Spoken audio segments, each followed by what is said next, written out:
Hello everybody. What we've got here is a Norinco SKS. We're going to change out the original stock with a Tapco kit. It has the pistol grip and the M4 style shoulder stock. There's nothing wrong with this one other than, for me, it's about 6 inches too short.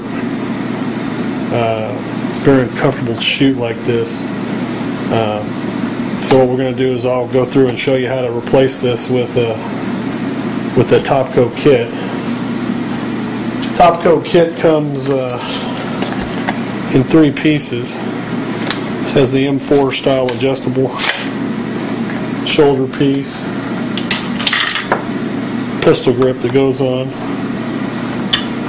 And then when you buy the kit, it comes with this that replaces this upper handguard.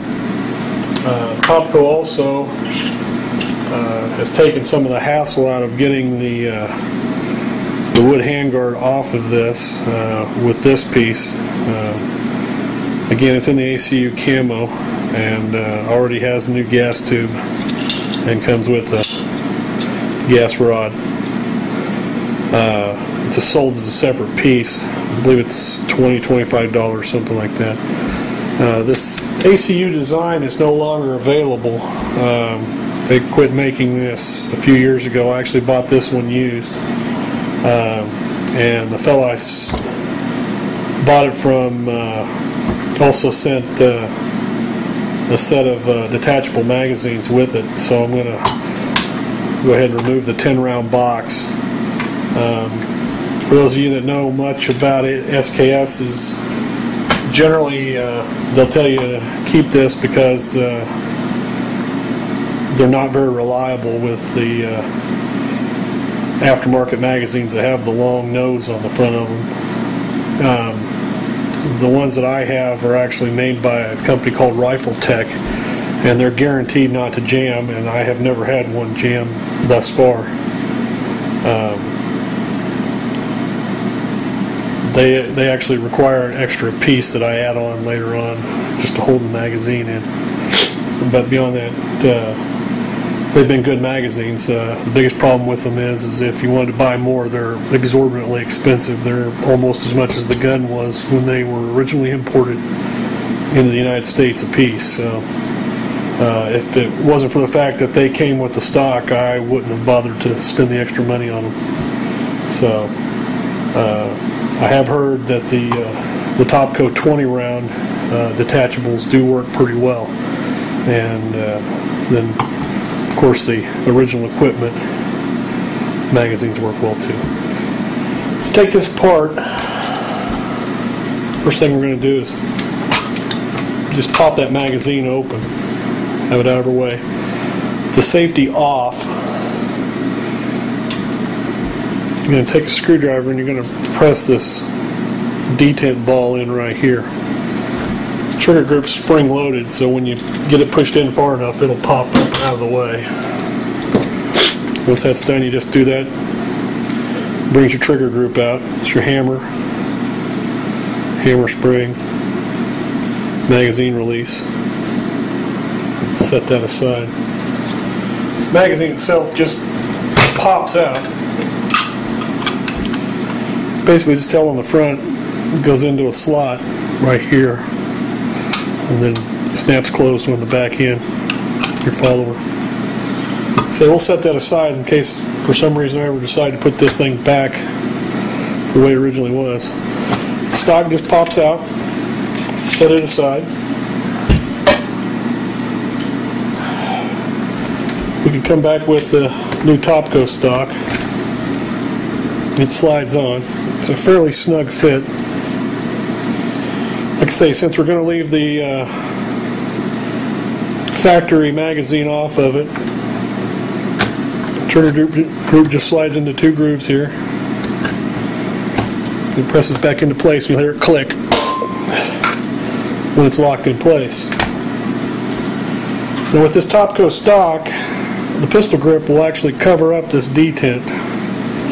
So if you have to remove the stock, you have to take this pistol grip off first. You can't shortcut it. It just screws in 5/16 inch lag bolt, basically.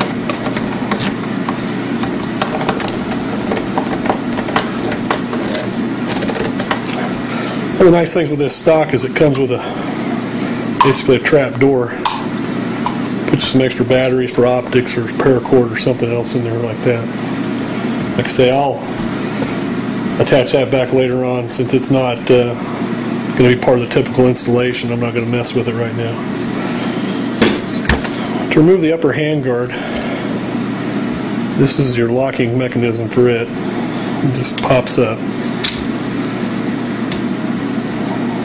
Got a couple of detents to stop it.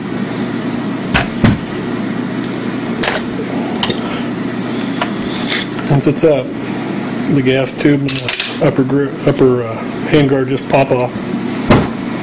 The gas tube is just in there loosely. There's no springs. It's not spring loaded. Like I say, normally the kit will come with this top handguard, and you got to salvage your gas tube. But went ahead and went for the, like I say, $20 or so option to get it already done for me from Tapco. You can kind of see how it's held on. The wood version also has these two pins that hold it on there, and most people that I've talked to on the board say that you can't get those pins out basically without destroying the handguard. So, like I say, it was cheaper and easier just to go with the pre-built $20 option. The gas tube just hooks onto the back of the gas block, sits down in there.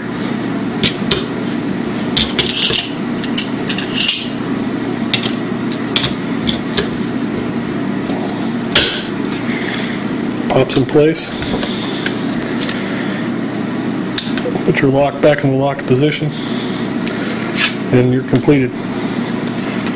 Like I say, the nice thing with this is it gives you the added adjustment to make that longer. Somebody like me with long enough arms, it's really kind of a hard to handle gun with that short original equipment stock. Pistol grip makes quite a bit of difference too. Anyway, that's what I got for you today on the changing the SKS over to this Tapco stock. Like I say, this one's an ACU camo, which hasn't been produced for quite a while. I think it's currently only available in dark earth and black. So, anyway, hope this helped you out, and we'll talk to you later.